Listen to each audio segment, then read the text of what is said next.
Hey, this is Quis, host of Sportsvibestv, coming at you with another Giants video.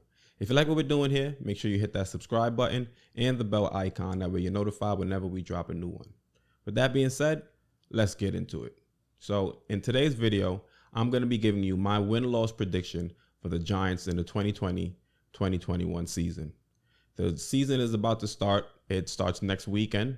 Our first game is against Pittsburgh. It's on September 14th. And, I think we can come out of it with a win. It's Big Ben's first game back. He blew out his elbow last season. And I think we can catch him slipping. They got Minkah Fitzpatrick. Their defense is improved. But when it comes to their offense, it's still a big question mark. So I feel with them not having any preseason games to really see what Ben is capable of, I think we can go in there and we can probably squeeze out a win. So what I'm going to be doing is being very optimistic with this. I'm going to give that one a W because as you'll see, if I don't find a W there, things are going to be looking very rocky for Gettleman. So the next one, we have the Bears. The Bears defense, our offensive line, it's going to be the second game of the year. So it's going to take some time for our offensive line to gel. And we already know the Bears, they're known for their defense. We don't know who's going to be starting at quarterback. I'm going to assume it's going to be Nick Foles because Trubisky has been trash ever since he got into the league. Well, he was okay for his first season, but ever since then, he's been pretty garbage. So I'm thinking Nick Foles is going to start. He's at least an experienced quarterback. He can at least manage the game for the Bears. And, our offensive line is going to have some issues when it comes to the Bears defense. So I'm going to say, we'll lose that one. The next, we're going to have the same issue with San Francisco. We already know they were in the Super Bowl last year and, they lost. But their defense is formidable. And once again, we're going to still have the same issues. Yes, our offensive line is improved, but it takes time for the chemistry to be built on the offensive line. So to have these two tough matchups so early on in the season, I'm going to, I'm going to give it to San Francisco. Well, not give it to San Francisco. They were in the Super Bowl last year. I'm pretty sure they're going to, take that L. Take that W, and we're going to take the L, unfortunately. Next, we have the LA Rams. The LA Rams, I'm going to say they'll win this as well. The Giants are going to have to make the West Coast trip, head over to LA. It's an away game, and, it's not like LA fans go there, so there really wasn't going to be a home advantage when it comes to crowd noise.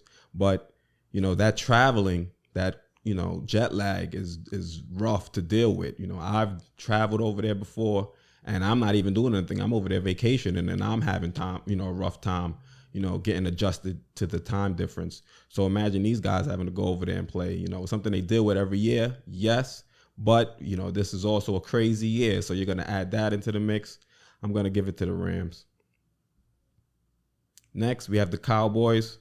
That's another away game. I'm going to give it to the Cowboys as well.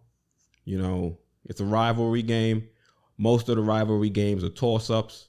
But for the sake of argument's purpose, I'm going to give this one to the Cowboys. And this is why I said, if I don't give the Steelers the win, it's going to be rough for Gettleman. To start the season off with 5 L's. That's not going to be looking good. So I gave them the W. So right now they're going to be 4-1 5 weeks into the season. And then next, the Redskins, we better beat the Redskins. If we lose to the Redskins, as a Giants fan, I'm going to feel how the Jets must have felt when they lost to the Dolphins. Because the Redskins right now are the laughingstock of the league. So to lose to them would be rough. Not only that, everybody said we should have picked Dwayne Haskins. So if we lose to the Redskins, you know what the storyline is going to be. It's going to be Dwayne Haskins. Should we have picked Dwayne Haskins over Daniel Jones? Blah, blah, blah. You know how New York media gets. Then we have the Eagles. That's another away game. I have us losing to the Eagles. Eagles are still supposed to be a pretty good team this year. Yes, they've had some injuries around the offensive line, but, they still were able to fill some of those holes.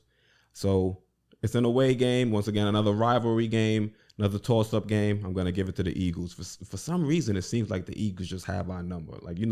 The Cowboys we can go back and forth with, but it just seems like the Eagles every year. I don't understand. And Philly fans run their mouth too. It's crazy. Next, we got the Tampa Bay Bucks. This one, I'm going to give it another L. You know, recently, and this is why I'm glad I did it so close to the season. The Bucks just added Leonard Fournette recently as well.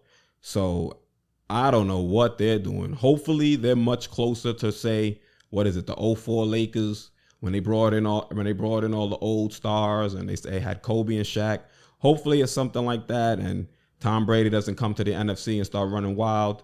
You know, I would hope we would win this game, but I don't see us necessarily beating Tom Brady. Yeah, the Tampa Bay's defense is still questionable, but that offense is star-studded at the moment. And with our defense still being a question mark, I just don't necessarily see how we're going to be able to contain Tom Brady in them.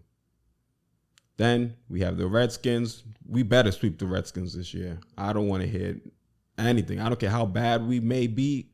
We have to sweep the Redskins. I don't want any L's against the Redskins. Period. Next, we got the Eagles. I have us beating the Eagles. So I pretty much did a home and home. They won, you know, at home, and we're going to win at home.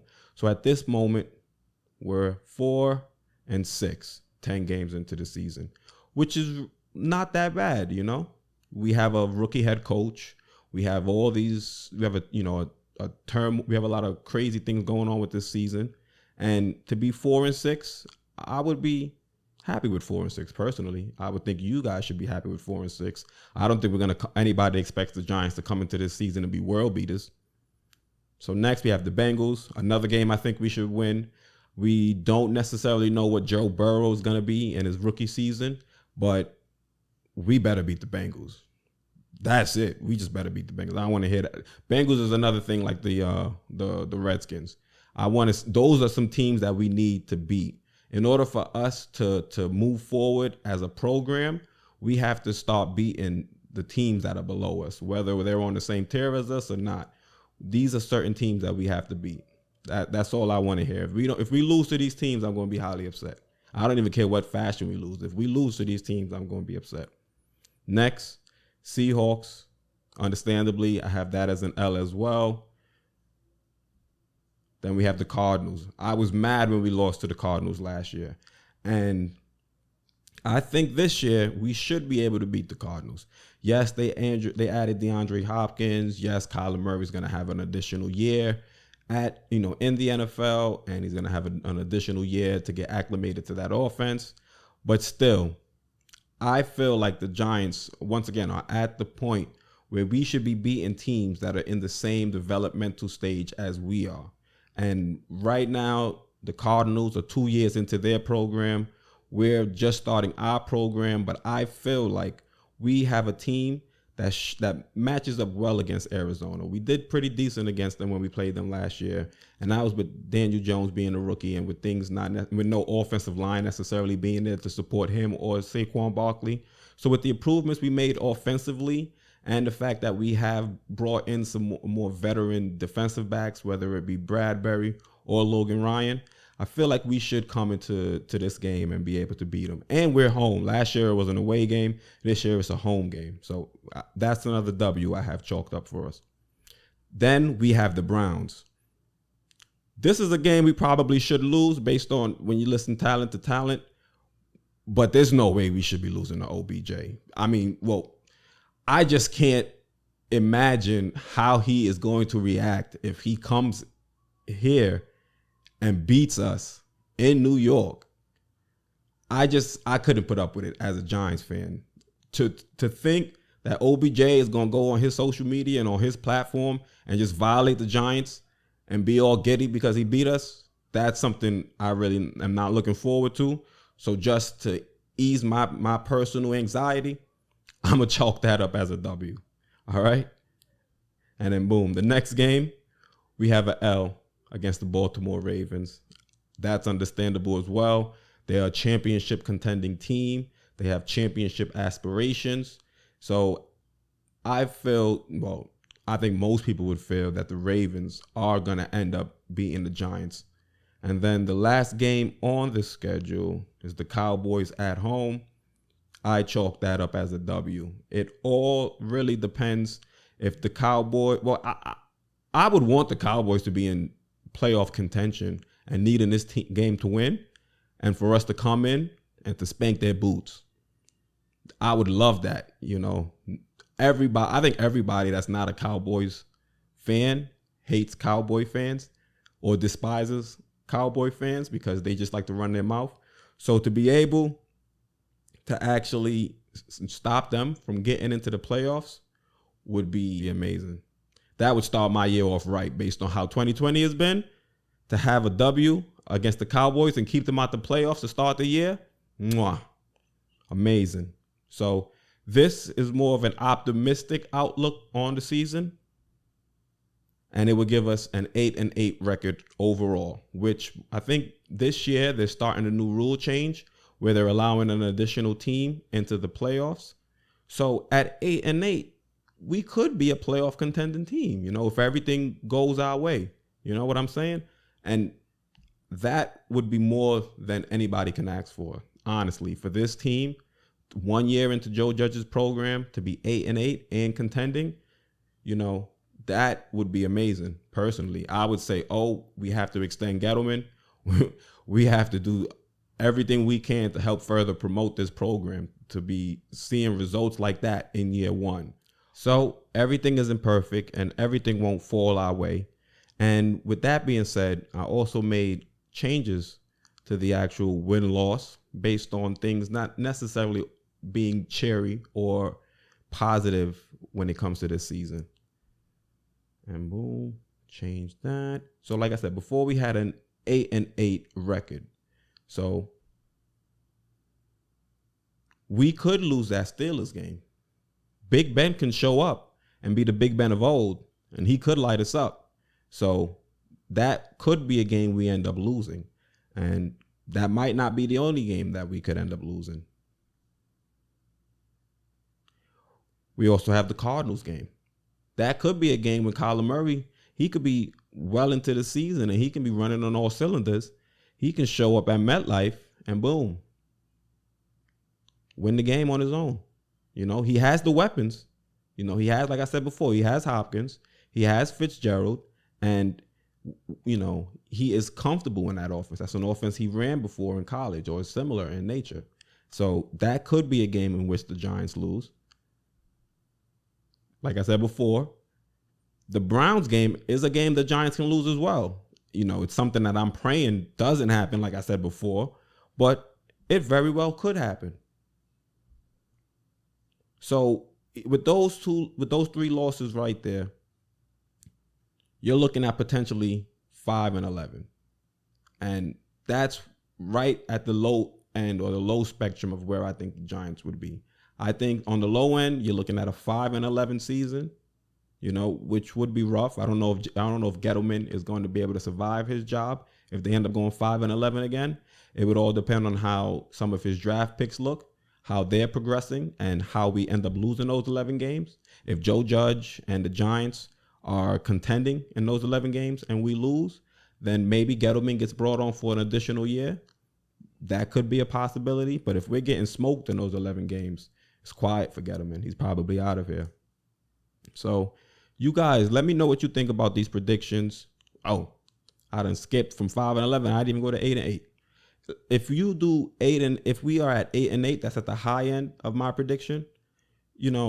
That's a championship contending team, and not a championship. That's a playoff contending team, and that's something as a Giants fan you have to be happy for. It's been a long time since the Giants have truly been in playoff contention. I feel like we have had a top 10 pick the last 3 years, and this is not what I'm accustomed to as a Giants fan. I'm accustomed to a team that is always prepared to contend for something, not contend for a top pick. I want the team to contend with some playoff aspirations. You don't want to invest 16, 17 weeks into a team for it to just end. You want there to be a goal that you want to achieve and that you want to aspire towards. So to just have this team running around doing 16 games and then saying, all right, we're good, we did what we had to do, we're out, no. I hold the Giants to a higher standard. I'm also a Knicks fan. With the Knicks, I understand. That's just how they move. They've been doing that for 20 years. The Giants, they have been a reputable organization for as long as I've been a fan of football. And that's what I want us to get back to. So you guys, let me know what you think. If you guys disagree or if you agree. If you agree with the 5-11, let me know why you agree with the 5-11. If you're more on the 8-8 spectrum, let me know why you feel that way as well. Make sure you hit that like button as well. This is Sportsvibestv. I'm Quis, and I'm out.